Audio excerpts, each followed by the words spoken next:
آج کا deep dive ہمیں اسلامی تاریخ کے ایک بہت ہی اہم واقعے کی طرف لے جا رہا ہے، غزوہ احد۔ جی، یہ وہ جنگ تھی یعنی جس میں نبی کریم صلی اللہ علیہ وآلہ وسلم نے خود شرکت فرمائی۔ جی ہاں، شوال 3 ہجری 625 عیسوی میں احد پہاڑ کے قریب یہ لڑی گئی۔ صحیح۔ ہمارے پاس جو ماخذ ہیں وہ اس دن کے واقعات، حکمت عملیوں اور نتائج پر کافی روشنی ڈالتے ہیں۔ جی، تو آئیے ان تفصیلات کو سمجھتے ہیں کہ اصل میں کیا ہوا تھا۔ بالکل۔ اس کا پس منظر تو جیسے آپ نے کہا پچھلے سال کا غزوہ بدر تھا۔ جی، قریش کی شکست، جی ہاں، تو وہ بدلہ لینا چاہتے تھے۔ ابو سفیان کی قیادت میں قریش نے تقریباً 3000 جنگجو تیار کیے اور مدینہ کا رخ کیا۔ 3000؟ جی اچھا خاصا بڑا لشکر تھا۔ جی، تو مسلمانوں نے پھر مشورہ کیا اور فیصلہ ہوا کہ شہر سے باہر نکل کر احد کے دامن میں ہی دفاع کیا جائے۔ تقریباً 700 مجاہدین تھے۔ اچھا، تو صرف 700 مجاہدین 3000 کے مقابلے میں؟ تو دفاعی حکمت عملی کیا تھی؟ وہ پہاڑی درے والی بات اہم لگتی ہے۔ جی، وہ بہت کلیدی نقطہ تھا۔ عبداللہ بن جبیر رضی اللہ تعالی عنہ کی قیادت میں 50 تیر اندازوں کو ایک اونچی جگہ پر ایک درے پر تعینات کیا گیا۔ 50 تیر انداز؟ جی، اور انہیں بہت سخت ہدایت تھی کہ کچھ بھی ہو جائے یہ جگہ نہیں چھوڑنی، کسی بھی صورت میں؟ کسی بھی صورت میں، تاکہ دشمن پیچھے سے نہ آ سکے۔ صحیح۔ اور یہیں جنگ کا رخ بدلا۔ شروع میں تو مسلمانوں کو برتری حاصل ہوئی، قریش کی صفیں بکھرنے بھی لگی۔ اچھا، یعنی ابتدائی کامیابی ملی۔ جی بالکل، لیکن پھر جب میدان میں مال غنیمت نظر آیا تو ماخذ بتاتے ہیں کہ اکثر تیر انداز وہ ہدایت بھول گئے۔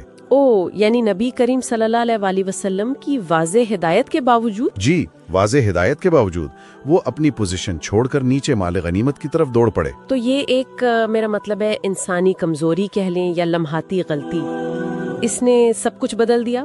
بالکل۔ خالد بن ولید جو اس وقت قریش کی طرف سے تھے اور بہترین فوجی کمانڈر مانے جاتے تھے، انہوں نے فوراً یہ موقع دیکھا۔ وہ اپنے گھوڑ سوار دستے کے ساتھ تیزی سے گھوم کر آئے اور اسی خالی درے سے عقب سے مسلمانوں پر حملہ کر دیا۔ پیچھے سے حملہ؟ اس سے تو یقیناً بہت افراتفری پھیلی ہوگی۔ بہت شدید۔ وہ حملہ اتنا اچانک تھا کہ مسلمانوں کی صفیں ٹوٹ گئیں۔ جیتی ہوئی جنگ ایک دم سے مشکل میں پڑ گئی۔ اور ذرائع بتاتے ہیں کہ اسی دوران خود نبی کریم صلی اللہ علیہ وآلہ وسلم بھی زخمی ہوئے۔ آپ صلی اللہ علیہ وآلہ وسلم کا ایک دانت مبارک شہید ہوا۔ جی بالکل، چہرہ مبارک پر بھی زخم آئے۔ یہ واقعی مسلمانوں کے لیے بہت بہت کڑا وقت تھا۔ شدید جانی نقصان بھی ہوا۔ تو نتائج کیا رہے؟ جانی نقصان کا کیا حساب تھا؟ مسلمانوں میں سے تقریباً 70 صحابہ شہید ہوئے۔ 70؟ جی، جبکہ قریش کے مقتولین کی تعداد 20-22 کے قریب تھی۔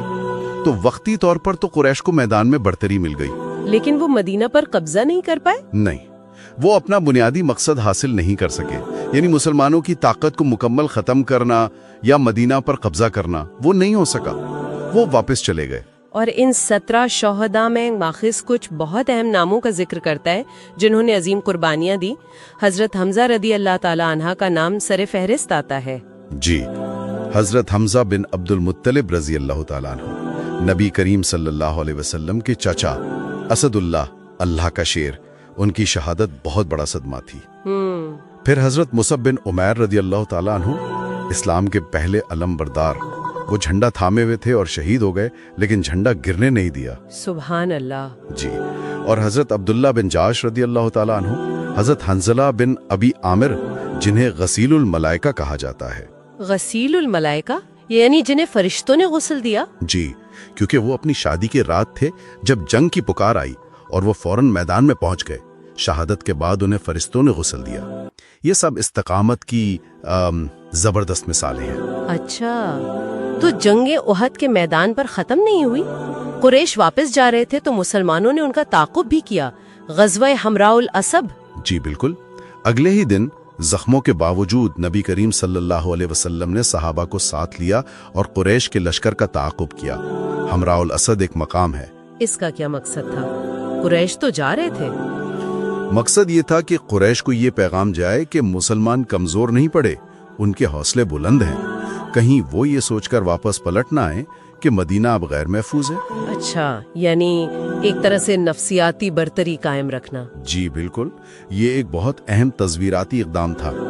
اس سے قریش کو آگے بڑھنے سے روکا گیا۔ تو خلاصہ اگر کریں